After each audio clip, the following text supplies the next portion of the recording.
할렐루야. 헬시바 예배에 오신 모든 분들을 주님의 이름으로 환영합니다. 지금 우리는 사순절을 지나고 있습니다. 예수님께서 이 땅에 오셔서 우리를 위해서 순종의 길을 걸어가셨고 생명의 길을 걸어가셨는데, 오늘 우리가 이 예배를 통해서 그 순종의 길, 생명의 길을 다시 한번 묵상하면서 또 선교들 위해서 함께 목소리를 높여서 함께 기도하는 그런 예배를 드리겠습니다. 오늘 자리에서 함께 일어나셔서 찬양하심으로써 예배를 열겠습니다.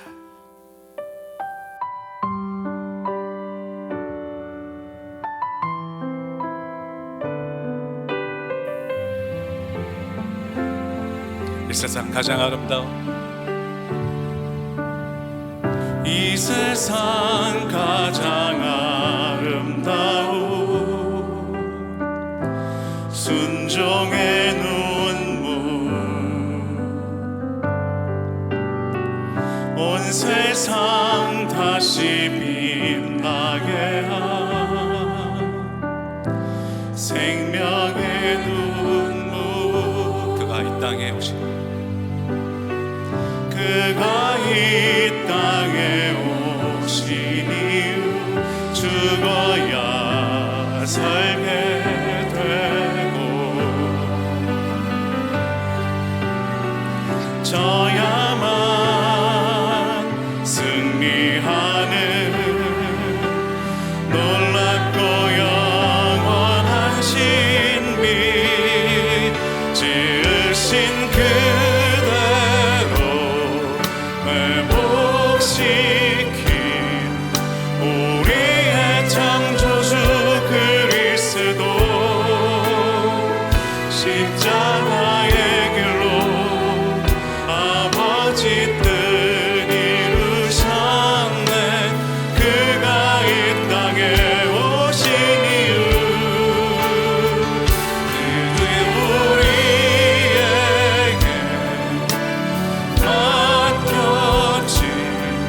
그 소망, 그 사랑, 그 생명, 아름답고 눈부신 십자가의 길, 우리가 이 땅에 살아갈 이유. 그가 이 땅에 오신 이유, 그가 이 땅에 오신 이유 죽어야 살게 되고 져야만 승리하는 놀랍고 영원한 신비, 지으신 회복시킨 우리의 창조주 그리스도, 십자가의 길로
내 구주 예수를 시간에 사랑한다고 한번 고백하겠습니다. 내 구주 예수를, 내 구주 예수를 더욱 사랑,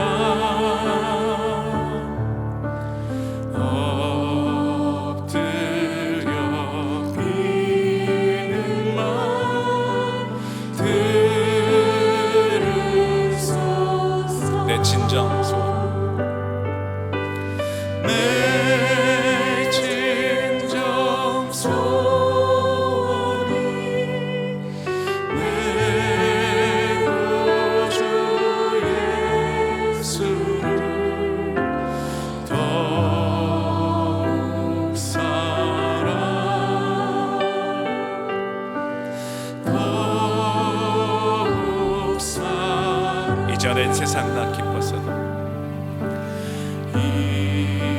이전엔 세상 나 기뻤어도 지금 내 길 오직 예수 주님밖에 없습니다. 오직 예수. 다만 내 비는 말, 다만 내 비는 말, 내 구주 예수를 더욱 사랑, 더욱 사랑. 이 세상 떠날 때, 이 세상 떠날 때 찬양하고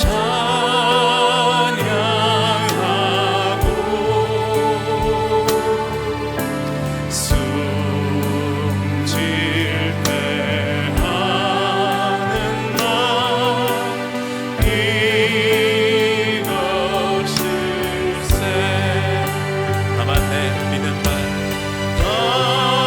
다만 내 비는 말, 내 구주 예수를 더욱 사랑, 더욱 사랑. 다만 내 믿는 말, 다만 내 비는 말, 내 구주 예수를 더욱 사랑, 우리 다시 한번 고백합시다. 다만 내 비는 말, 다만 내 비는 말, 내 구주 예수를 더욱 사랑, 더욱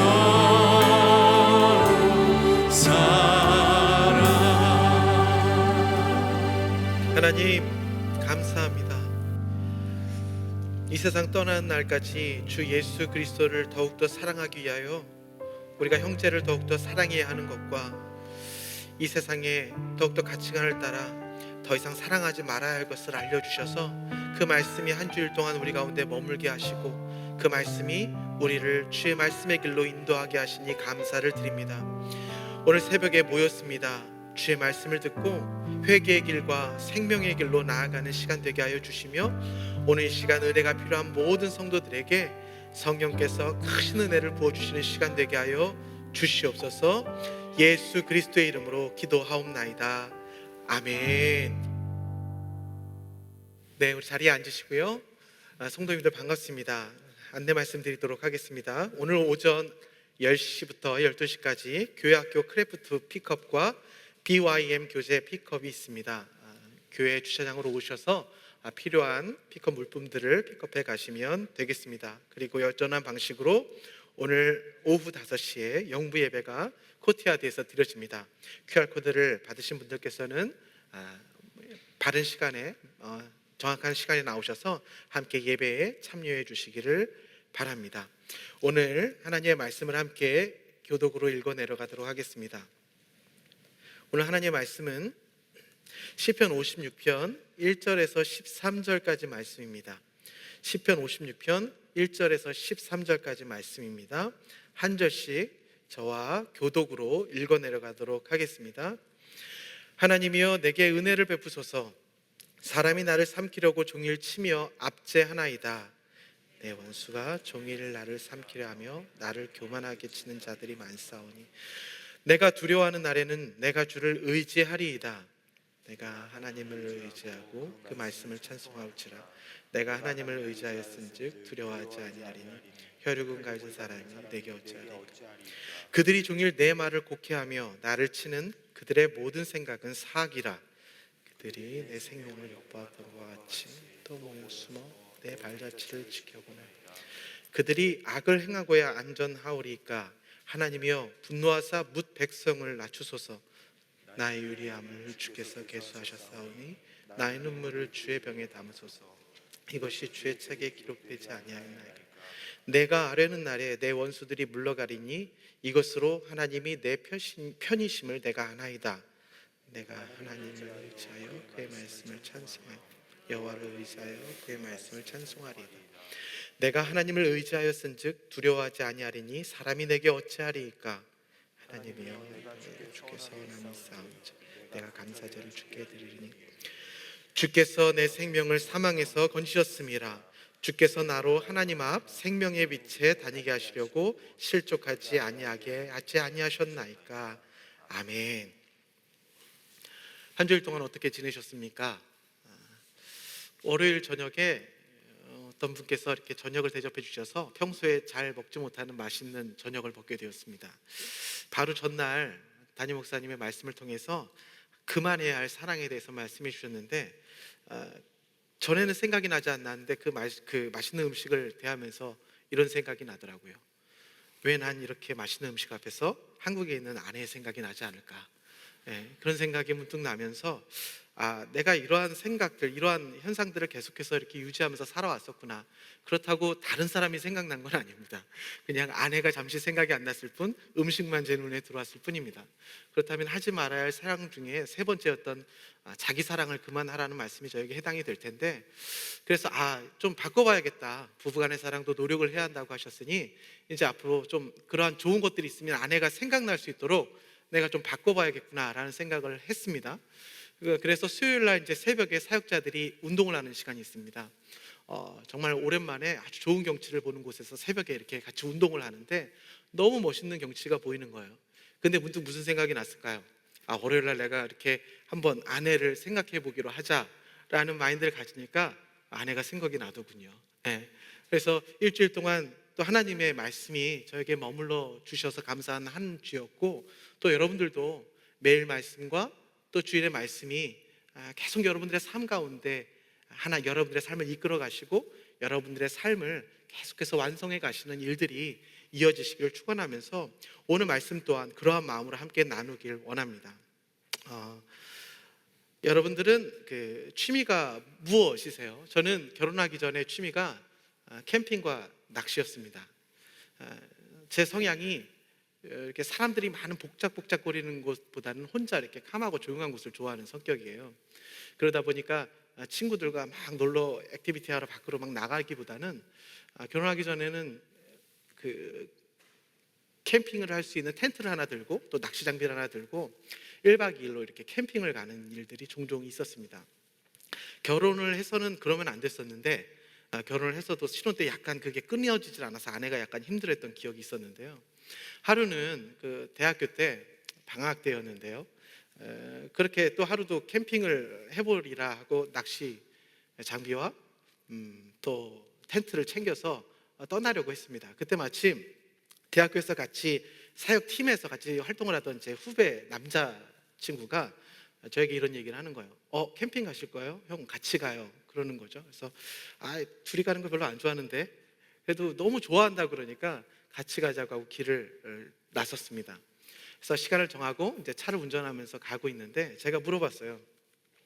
캠핑이 뭐가 좋냐? 물어봤더니 이렇게 얘기를 하더군요. 낭만적이잖아요. 뭐가 낭만적인데? 밤하늘에 별을 이야기를 하고요. 그리고 이제 캠프파이어, 그리고 거기에서 맛있는 게 바베큐 구워 먹는 것, 그리고 뭐 이렇게 오손도손 이야기를 나누는 것들, 그런 모습을 생각하면서 저한테 쭉 얘기를 하는 거예요. 근데 저는 그 얘기를 들으면서 쎄한 기분이 이렇게 들어오는 거예요. 그래서 제가 던진 질문이 바로 이거였습니다. 바로 던진 질문이 너 캠핑 몇 번 가봤냐? 그랬더니 뭐라고 대답했을까요? 한 번도 안 가봤는데요. 형하고 가는 게 첫 번째예요. 예.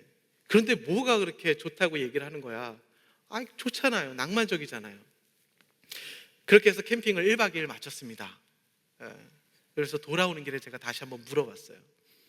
너는 캠핑 이제 어떠냐? 그랬더니 확신 있게 얘기를 하지 못하더라고요. 캠핑 좋아요 하던 친구가 나중에 한번 기회 되면 오죠. 이렇게 얘기를 하는 거예요. 왜 그랬을까요? 그 낭만을 즐기기 위해서는 치러야 할 것들이 많이 있는 거죠.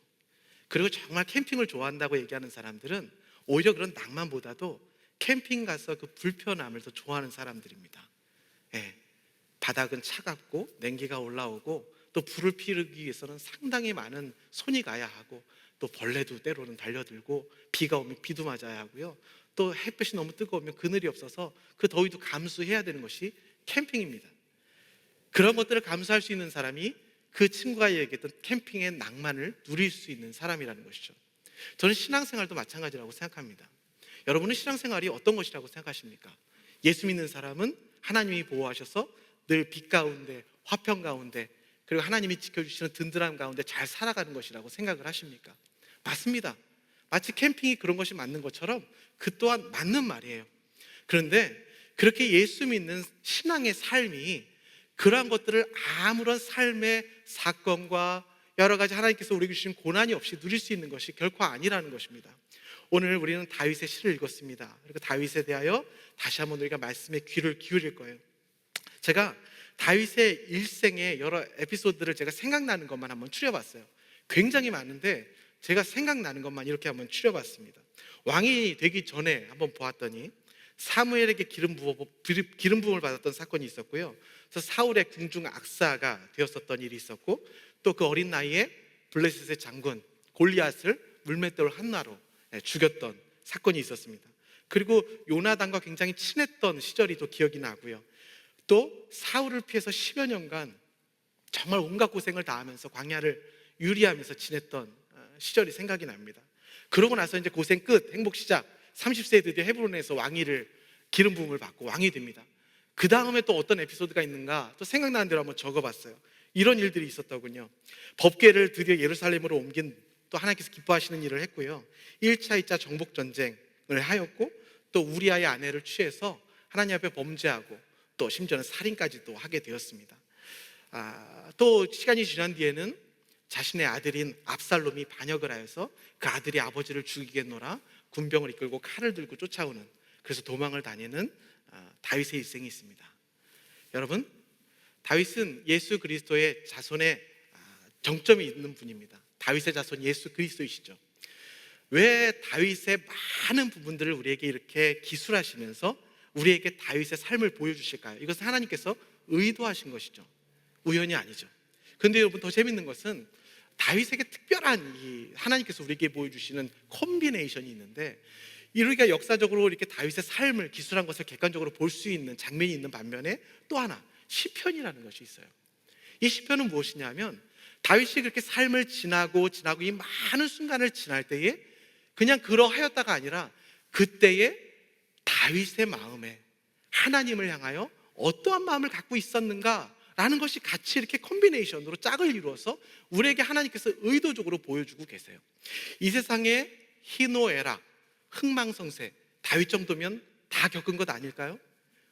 여러분들이 다윗보다 더 그 안에 범죄의 밖을 삶을 사는 사람이 과연 몇 명이나 있을까요?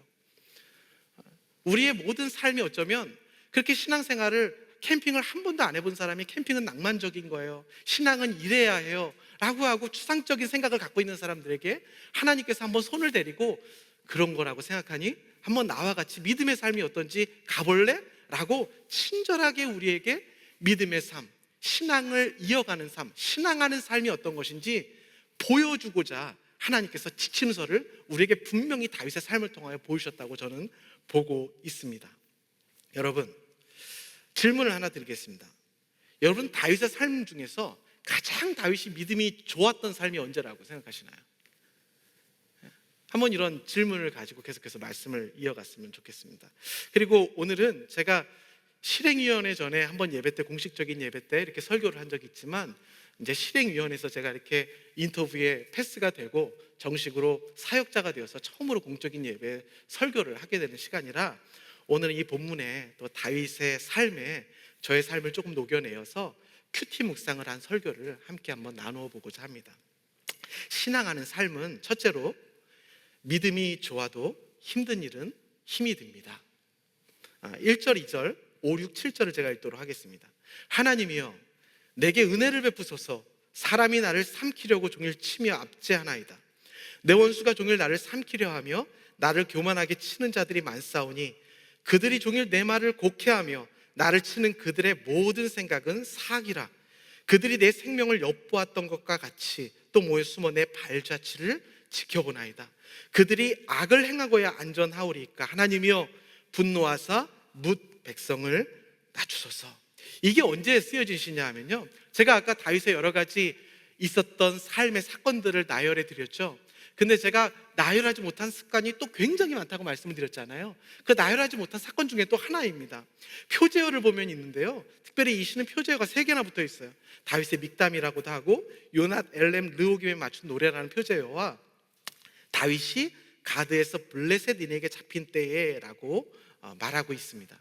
그래서 이 시는 언제 지은 시냐면 다윗이 사울에게 10년 동안 쫓겨다닐 때에 결국에는 막다른 곳까지 사울이 쫓아와서 그가 도망갈 수 있는 길이 자기가 골리앗을 쳐 죽였던 적국 블레셋 안으로 들어갈 수밖에 없는, 그래야 그나마 당장의 생명을 부지할 수 있는 상황 속에서 블레셋으로 들어간 것이죠. 그때 그래도 그곳에서 좀 이렇게 숨어서 잘 살 수 있으리라고, 잠시라도 신에 있을 수 있을 것이라고 생각하고 갔는데 아닌 걸 사람들이 다윗을 알아본 겁니다. 그래서 저 사람이 바로 우리가 들었던 노래 사울이 죽인 자는 천천히요 다윗이 죽인 자는 만만이다 라고 하는 그 주인공이다 라는 사람들이 알아보기 시작하면서 이제 다윗이 여기서 살아나야 되잖아요. 그래서 한 행동이 그 블레셋 왕 아기스 앞에서 어떻게 했습니까? 미친 채를 한 거죠. 여러분, 하나님께서 신앙하는 삶이 이러한 삶도 우리에게 있다라고 이렇게 보여주시는데 어그리가 되시나요? 근데 여러분, 우리가 그것이 동의가 되든 동의가 되지 않든 그것이 우리의 삶입니다. 예수를 믿고 아무리 신앙이 좋아도 힘든 건 힘든 겁니다. 그래서 힘든 건 힘들다고 이야기하는 사람이 신앙이 좋은 사람입니다. 누가 다윗보다 더 신앙이 좋으며 누가 더 다윗보다 하나님 앞에 합한 자라는 소리를 들을 수 있겠습니까? 힘들면 힘든 겁니다. 그게 바로 신앙인의 삶입니다. 그것이 하나님께서 우리에게 보여주시고자 하는 그 신앙인의 멋있는 삶입니다. 그렇게 다윗이 그러한 상황 속에서 이 시를 지었습니다. 원수들이 종일 자기를 압제하고 있습니다. 나를 삼키려 하고 내 말을 어떻게 해서든지 함정을 파서 나를 죽이려고 하는 자들이 지를 치고 나는 혼자밖에 없습니다. 이러한 상황을 혹시 당해보셨는지요? 당해보셨는지요? 저는 사실 이렇게까지는 힘든 상황이지는 않았지만 저도 이렇게 무엇인가 제 마음속에 저를 압제하고 제가 굉장히 마음에 힘들게 저를 억누르는 사건이 있었습니다. 그게 바로 무엇이냐면 미국에 처음 오게 된 사건이에요.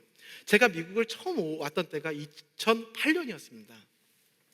그때 이제 제가 군대를 가서 다시 신학교를 가면서 학부를 좀 늦게 졸업하고 학부를 졸업하고 이제 1년쯤에 신대원을 가려고 하다가 아이를 주셨어요. 그래서 제게 이제 아들을 주셨는데 그 아이를 뱃속에서 잘 키우다가 언제가 되었냐면 출산 예정일 3일이 되었었습니다. 그날이 고난 주일이었습니다. 지금도 기억이 납니다. 주일 예배 인도를 마치고 그 아내가 저에게 왔어요. 그러면서 저를 찾아오는데 얼굴빛이 굉장히 안 좋아요. 왜 그래? 그랬더니 우리 태민이가 안 움직여, 그러는 거죠. 그래도 제가 예비 아빠가 된다고 열심히 공부한 게 뭐였냐면, 그래도 아이가 이제 마지막 나올 시간이 되면 이제 엄마 자궁 밑으로 약간 내려오기 때문에 움직임이 좀 둔해진다는 걸 제가 공부를 했었어요. 그래서 그런 거 아니야? 그랬는데 아내가 그런가 하고 돌아서는데 제가 이상한 거예요. 그래서 안 되겠다 싶어서 담임 목사님께 말씀드리고 주일날 늘 2주에 한 번씩 체크업하던 병원으로 아내를 데리고 갔습니다. 의사는 주일이니까 없었고요. 간호원이 있었는데 간호원이 의사를 불러서 초음파를 이렇게 하더니 아이가 숨을 안 쉬네요. 그래서 이것은 법적으로 이런 일들은 개인 병원에서 할 수 없고 이러한 의문적인 것들은 대학병원에 가서 원인을 밝혀야 되기 때문에 바로 서울에 있는 대학병원으로 연결을 해줘서 앰뷸런스를 타고 병원으로 갔습니다. 그곳에서 충격적인 일들이 있었어요. 어떤 일이 있었냐면, 저는 이제 아내가 죽은 아이를 가지고 있으니까 빨리 빼내야겠다. 그래서 빨리 제왕절개 해주셔서 빼주세요라고 그 담당 교수님께 요청을 했습니다. 근데 그 여교수님이셨는데 그 교수님이 아주 저를 똑바로 쳐다보시면서 이러시는 거예요. 태민이 아빠, 힘들수록 가장 좋은 길을 선택하셔야 해요. 지금 베스트 웨이는 자연분만하는 겁니다. 그래야 산모에게 상처가 남지 않아서 정신적인 트라우마에도 좋고 이 두 번째 아이도 순산을 자연분만할 수 있기 때문에 지금 자연분만 하셔야 합니다. 그래서 그날 유도분만제를 맞고 밤새도록 진통을 하면서 그 다음날 6시간을 해서 자연분만을 했던 일이 저에게 있었습니다. 근데 그때 눈물을 많이 흘렸어요. 근데 그때 눈물은 억울함의 눈물이었습니다. 2주마다 나는 체크업을 했는데, 2주마다 나는 검사를 했는데 왜 나에게 이런 일이 일어나? 그리고 하나님이 날 부르셔서 나는 신학교를 들어갔는데 왜 나에게 이런 일이 일어나? 이거는 믿는 사람의 삶이 있을 수가 없어. 이것은 사역자의 삶이 결코 있을 수가 없어. 그리고 내가 저 의사를 고소를 해야겠는데 사람들이 그런 일들은 아무리 고소를 해봐야 시간만 오래 걸리고 결국엔 돈 쓰고 시간 낭비하다가 아무것도 아닌 일이 된다. 이 말들이 너무 힘들었고 어떻게 제 안에서 해석이 되지 않았습니다. 계속 눈물을 흘렸어요. 아내도 울고 저도 울고. 그러다가 택한 길이 우리 미국 가자. 그래서 미국으로 오게 되었습니다. 그래서 미국에서 잘 살아보려고 왔는데요. 그래서 한 6년, 7년을 열심히 살았습니다. 근데 제가 이제 종교 비자도 얻고 이제 뭐 이렇게 해서 열심히 사역도 하다가 마지막쯤에 제가 얼바인 쪽에 있는 교회를 옮기게 되었어요. 근데 제가 이제 종교 비자를 내었는데 다시 한번 종교 비자를 이제 갱신해야 되는 때쯤에 제가 계시던 그 교회 담임 목사님께서 갑자기 사임을 하게 되셔서 담임 목사님이 안 계신 상황이 된 겁니다.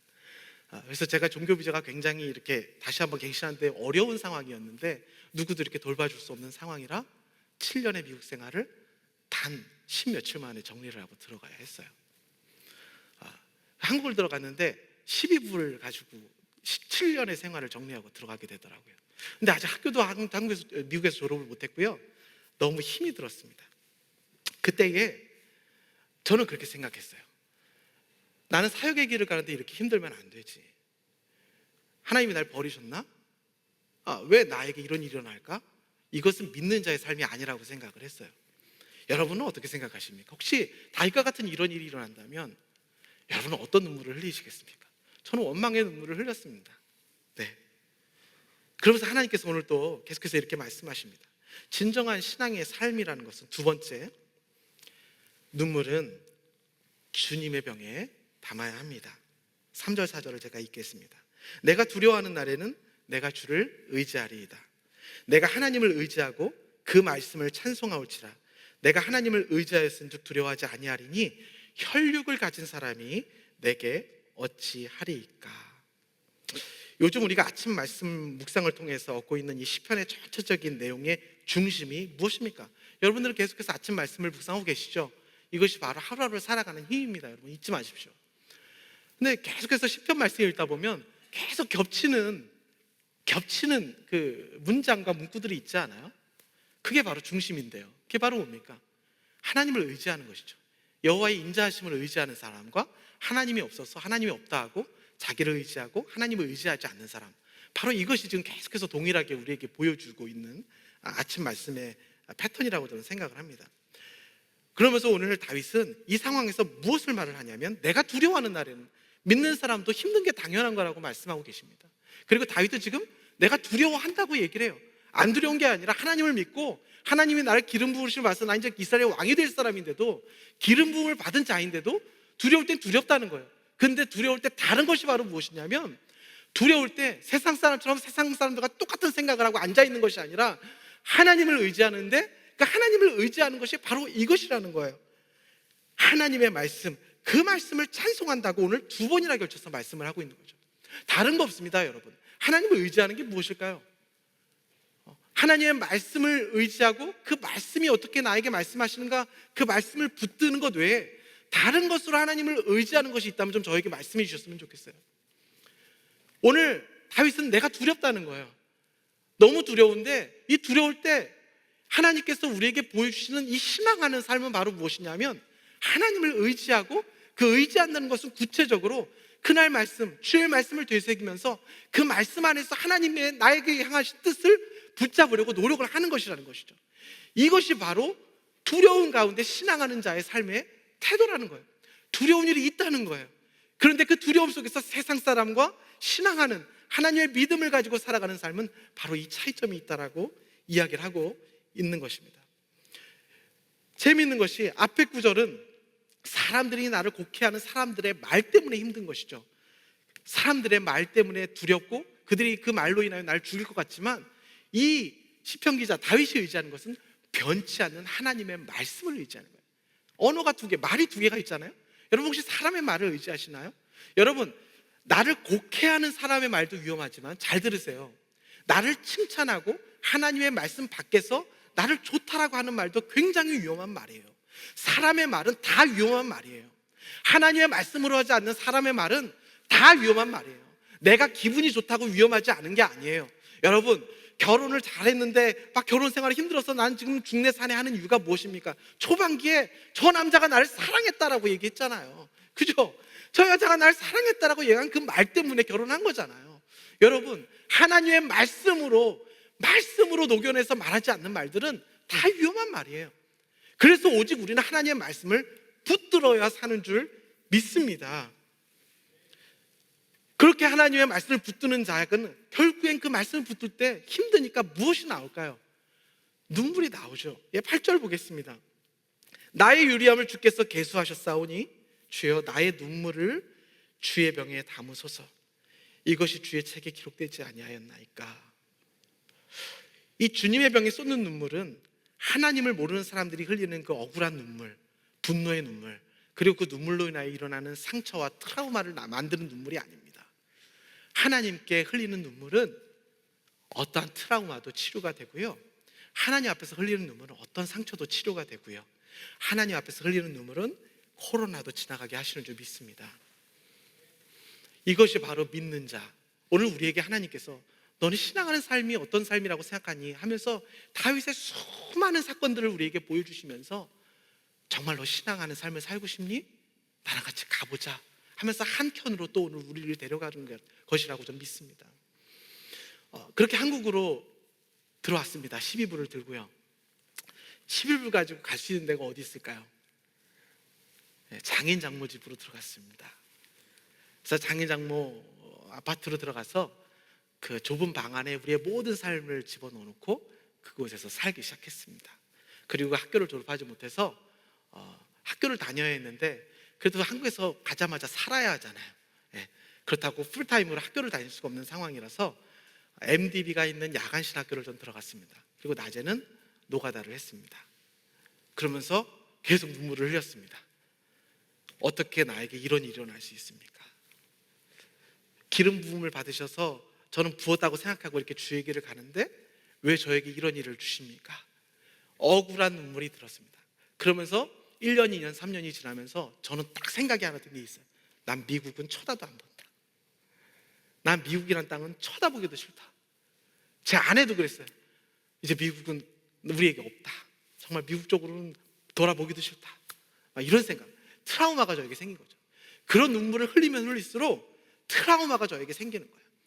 더 완악해지고 싫은 건 더욱더 싫어지고 내가 하려는 것만 더욱더 붙잡고 싶어지는 그런 눈물을 계속해서 흘리는 거죠. 그런 눈물을 흘리는 거죠. 그러던 중에 너무 힘이 드니까, 이제 힘이 빠지니까 이게 너무 감사해요. 하나님이 저를 흔드셨어요. 사실 미국에 바로 쫓겨났을 때마다 제가 좀 힘이 있었나 봐요. 제 힘으로 견딜 수 있는 힘이. 근데 한 1년, 2년 지나가니까 힘이 너무 빠지고 이렇게 견딜 수가 없는 때가 오더라고요. 그때 하나님께 눈물을 흘렸습니다. 처음으로. 그때 하나님의 병에 담을 수 있는 눈물이었던 것 같아요. 한 3년쯤 지났나요? 하나님 앞에 눈물을 흘리고, 내가 왜 하나님께서 이 일을 나에게 왜 허락하셨을까? 어쩌면 이러한 삶도 이 안에서 하나님께서 나에게 신앙을 하라는 삶이었을 수도 있는데, 이런 삶은 나에게 있어서는 안 된다고 생각하며 분노의 눈물을 흘리고 있었을까? 그러면서 하나 둘씩 하나님의 뜻을 헤아려 보기 시작했습니다. 그러면서 전 주님의 음성을 들었어요. 그리고 하나님께서 분명히 저에게 말씀으로 저의 삶을 알게 해주셨어요. 그것이 뭐냐고요? 말씀드릴 수 없어요. 왜냐하면 유치하니까요. 여러분들이 들으면 너무 유치한 말이에요. 그래서 말씀드릴 수 없어요. 근데 그건 너무 저에게 소중한 말이에요. 여러분들, 하나님 앞에 눈물을 흘리는 사람들은 이러한 하나님과의 비밀한 교제가 있는 것이죠. 그 말씀 안에 나를 들여다볼 수 있는 기회가 생길 때 여러분, 하나님 앞에 눈물을 흘리십시오.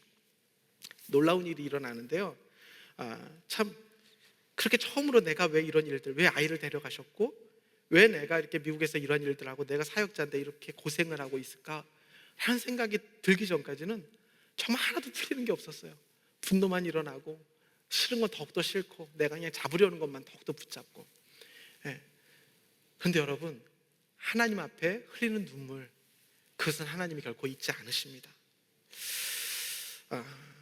세 번째로, 하나님을 신앙하는 자에게 이러한 말씀을 또 해주십니다. 세 번째로, 그 눈물로 인하여 예배자로 세우십니다. 12절 13절입니다. 하나님이여, 내가 주께 서운함이 있사온즉 내가 감사제를 주께 드리리니 주께서 내 생명을 사망에서 건졌음이라. 주께서 나로 하나님 앞 생명빛에 다니게 하시려고 실족하지 아니하게 하지 아니하셨나이까. 그래서 처음으로 하나님 앞에 눈물을 흘렸습니다. 그리고 나서 해석이 되니까 해결이 되더라고요. 이래서 이런 거구나. 여러분, 대부분 억울하고 원망한 게 왜 그런 줄 아세요? 내가 해결해 보려니까 해결이 안 되니까 답답하고 억울해서 그러는 거예요. 그런데 하나님의 해석은 달라요. 하나님의 해석으로 말씀을 들어야 풀릴 수가 있어요. 그 말씀 앞에 귀 기울이고 내가 회개하고 하나님의 음성을 들을 때만 하나님의 비밀한 키를 알 수가 있어요. 그럴 때 하나님의 뜻이 내 안에 있는 것들이 하나 둘씩 꿰맞춰주면서 희한한 일이 일어났어요. 미국이 싫지가 않은 거예요. 트라우마가 없어지는 거예요.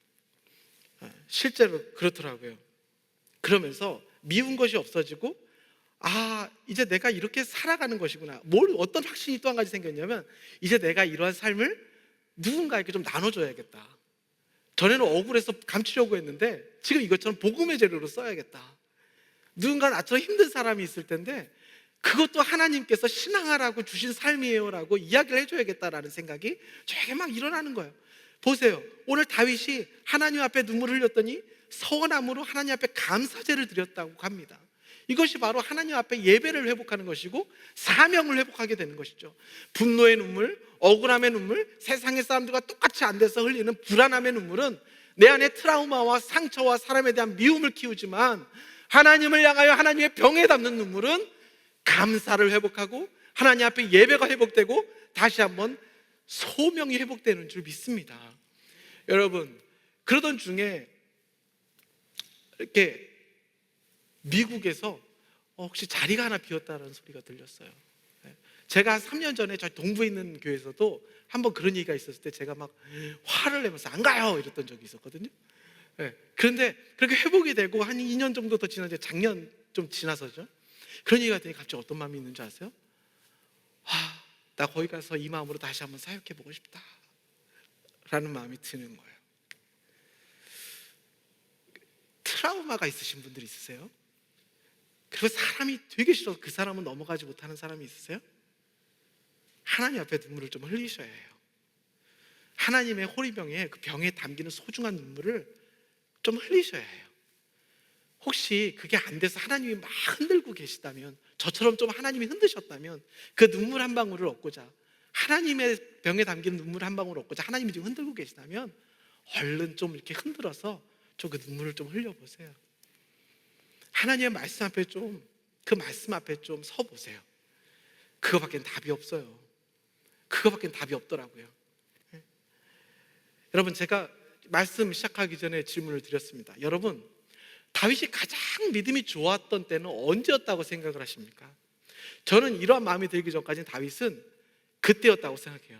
그 어린 나이에 사람들이 다 무서워서 골리앗 앞에 나가지 못하는데, 이 어린 나이가 난 만군의 하나님 여호와로 나아간다 하면서 물맷돌을 들면서 한 번에 그냥 해서 이스라엘의 군대에 사기를 올리고 목을 베어서 짠하고 높이 들던 그 순간, 전 그것이었다고 생각을 했어요.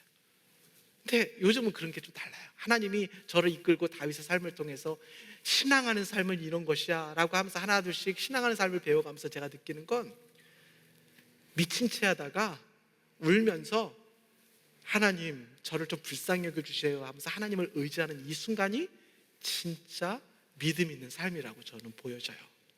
여러분은 진짜 믿음 안에 신앙의 삶을 살고 계십니까? 아니면 아직도 먼발치에서 신앙하는 삶은 이런 것이 하면서 그런 이미지를 따라가고 계십니까? 말씀을 마무리하겠습니다. 여러분, 예수님도 그러할싸한 우리가 생각하는 이미지의 삶을 사시지 않았습니다. 바울도 그런 삶을 살지 않았고요, 아브라함, 야곱도 그런 삶을 살지 않았습니다. 그럼 우리가 이제 신앙하는 삶을 살아야 되지 않을까요? 신앙하는 삶을 살아야 되지 않을까요? 여러분은 어느 시점에, 다윗의 어느 계절에 지금 와 계십니까? 빨리 하나님 앞에 눈물을 흘리시기를 주 예수 그리스도의 이름으로 축원드립니다. 우리 함께 찬양했으면 좋겠습니다. 이 찬양의 가사를 보면, 슬픈 마음이 있는 자, 몸과 영혼이 병든 자 괜찮다고 하십니다. 오직 예수 그리스도의 이름을 부르고 그 앞에 나와 통회하며 자복하고 그의 말씀을 듣고 회개하는 자들은 하나님이 상처를 치료하시고 위로하시고 살려주실 줄 믿습니다. 우리 함께 찬양하며 기도로 나아가도록 하겠습니다. 슬픈 마음 있는 자, 슬픈 마음 있는 자, 몸과 영혼 병든 자, 누구든지 부르시오, 예수 이름 부르시오. 그 이름을 믿는 자, 그 이름을 부르는 자, 그가 어떤 사람이든, 그가 어떤 사람이든 그 원하들이 예수, 예수, 예수, 예수, 모든 역의 그 이름 예수, 나 외쳐 부르네. 예수, 예수, 오 구원의 그 이름 예수, 나 외쳐 부르네. 예수 그리스도. 은과 금은 내게 없지만, 은과 금 내게 없으나 그것이 바로 여러분 무엇입니까? 능력의 이름 예수. 우리 다 함께 그 이름을 붙드십시다. 그 이름을 붙드시오, 그 이름을 믿는 자, 그 이름을 외치는 자, 그가 어떤 사람이든 그는 주의 영광 보. 우리 이 아침에 예수 그리스도를 의지하며 할렐루야. 예수, 예수, 오 능력의 그 예수, 나 외쳐 부르네. 예수, 예수, 오 구원의 그 이름 예수, 나 외쳐 부르네. 예수 그리스도. 우리 함께 이 시간 기도하십시다. 주님, 저를 왜 이렇게 흔드시는지요? 왜 이렇게 저를 압제하시는지요? 왜 이렇게 저를 치려고 하는 사람이 많은지요? 주님, 그 눈물 한 방울을 원하시는군요. 인간적인 연민의 눈물이 아니라, 분노의 눈물이 아니라, 억울함의 눈물이 아니라 그 말씀을 듣고 하나님이 맞으십니다. 제가 틀리군요, 왜 이걸 몰랐을까요 하며 하나님의 말씀이 주시는 깨달음의 회개의 눈물을 원하고 계시는 거예요. 흔들리고 계신다고요? 말씀을 들으세요. 회개하세요. 그러면 트라우마도 치료해 주시고요, 마음의 상처도 치료해 주세요. 오늘 이 시간 기도할 때 주님 말씀하여 주시옵소서. 그의 말씀을 찬송하며 더욱더 주님이 받으시는 주의 병에 담는 눈물을 흘리겠습니다. 우리 함께 이 시간 기도함으로 주님께 나아가도록 하겠습니다. 주여 아버지 하나님, 이 시간 하나님께서 역사하여 주시옵소서. 아버지 하나님, 제가 여기 있습니다. 아버지 하나님, 저를 불쌍히 여겨 주시옵소서. 아버지 하나님, 날마다 내가 하나님을 원망하고 주의 뜻을 따라 살지 못하였음을 용서하여 주시옵소서. 주여, 날마다 하나님께서 요구하시는 그 말씀을 따라 살기 원합니다. 주여, 저를 불쌍히 여겨 주시옵소서. 아버지 하나님, 다시 한번 내가 날마다 하나님께서 흘리시는 눈물을 사랑하게 하여 주시옵소서. 주께서 주시는 눈물을 흘리게 하여 주시옵소서. 아버지 하나님, 흔드실 때에 흔들려 그의 눈물을 흘리게 하여 주시옵소서. 아버지 하나님, 저를 깨워주시고 우리 교회를 깨워주시고 하나님의 마음과 하나님의 능력을 따라 살아갈 수 있도록 해서 역사하여 주시옵소서. 아버지 하나님, 주여 우리를 붙들어 주시옵소서. 주여 아버지, 우리를 살려주시옵소서. 아버지, 우리를 붙들어 주시옵소서. 오직 하나님의 말씀을 찬송하며 그 말씀을 인하여 하나님 앞에 회개의 눈물을 흘리며 하나님 앞에 나아갈 수 있도록 해서 역사하여 주시옵소서. 아버지 하나님, 주께서 역사하여 주시옵소서. 주여 말씀하여 주시옵소서. 주여 아버지 하나님, 우리 계속해서 기도하며 나가십시다. 오늘 시간 결단하십시다. 주님, 이번 주일날 주일 주신 말씀에 하나님이 결단하고 회개하는 마음을 갖겠습니다. 눈물을 흘리겠습니다. 아멘 하겠습니다. 하나님이 오르십니다 하겠습니다. 그리하여 흘리는 눈물 한 방울 허락하여 달라고 주일 예배를 위하여 기도하십시다. 말씀을 전하시는 우리 담임 목사님의 영육을 강건함을 도와여 주시고 예배드리는 우리 온 가족이 예배 가운데 은혜를 얻어 다시 한번 이 코로나를 위하여 다시 한번 뚫고 숲을 뚫고 갈 수 있는 힘을 공급받는 예배가 되게 해달라고 우리 담임 목사님 나오실 때까지 예배를 위하여 함께 기도하며 나가도록 하겠습니다. 아버지 하나님, 기도하며 나아갑니다. 주여 아버지 하나님, 저를 불쌍히 여겨주시옵소서. 아버지 하나님, 저를 붙잡아 주시옵소서. 아버지 하나님, 우리의 가족을 살려주시옵소서. 아버지 하나님, 우리의 마음 가운데 아버지 눈물을 허락하여 주시옵소서. 말씀에 아멘 하겠습니다. 말씀에 아멘 하겠습니다. 회개하겠습니다. 하나님이 오르시고 아버지가 틀렸습니다. 아버지 하나님, 저를 붙들어주시고 하나님의 말씀을 저희가 허락하여 주시옵소서. 주여 저에게 말씀하여 주시옵소서. 아버지 하나님께서 역사하여 주시옵소서. 아버지 하나님께서 역사하여 주시옵소서.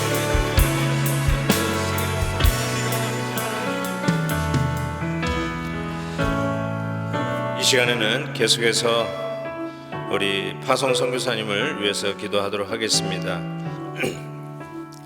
우리가 루마니아로 파송한 우리 서형렬, 서정희 선교사님이 실은 그 루마니아의 자원에서 회사 법인장으로 루마니아에 가서 이 배모로서의 선교 사역을 감당하고 있다가 본사에서 갑작스러운 발령을 받고 지난달 말 2월 25일 다시 한국 충남 아산으로 사역지를 옮기게 되었습니다. 그래서 우리 서영렬 선교사님 계시는 곳에서 또 하나님이 주시는 그 사역을 감당하기 위해서 기도하고 있고요. 충남 아산에는 지금 교회가 없는 시골 지역입니다.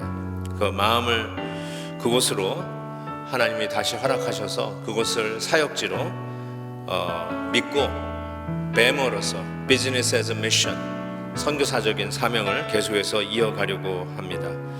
루마니아에서 섬겼던 가나안 교회는 미국의 선교 후원단체와 연결을 하고 떠나게 되었습니다. 그래서 루마니아로 먼저 하나님께서 그를 보내신 뜻을 깨닫고 지금 한국 충남 아산에 거주를 시작하셨습니다. 기도의 제목을 띄우겠습니다. 루마니아 기도의 제목과 더불어 현재 한국에서 또 교회가 없는 그 지역에 들어가셔서 좋은 사역자를 만나서 협력하면서 주님의 뜻을 이루어가기를 원하시는 우리 서형렬, 서정희 선교사님을 위해서 간절히 기도했으면 좋겠습니다. 이 시간 다 같이 루마니아와 그리고 충남 아산으로 재발령받아서 새롭게 사역을 펼쳐가시는 우리 서형렬 선교사님, 서정희 선교사님을 위해서 우리 주님의 이름 힘있게 외치고 기도합니다. 주여. 사랑의 하나님 아버지, 우리 사랑하는 서영렬 선교사님 새로운 지역의 발령을 받아서 다시 정착하여 주님의 사역을 감당하게 해주시니 진심으로 감사합니다. 뱀 사업장에도 코비드-19 확진자가 여러 명 생겼습니다.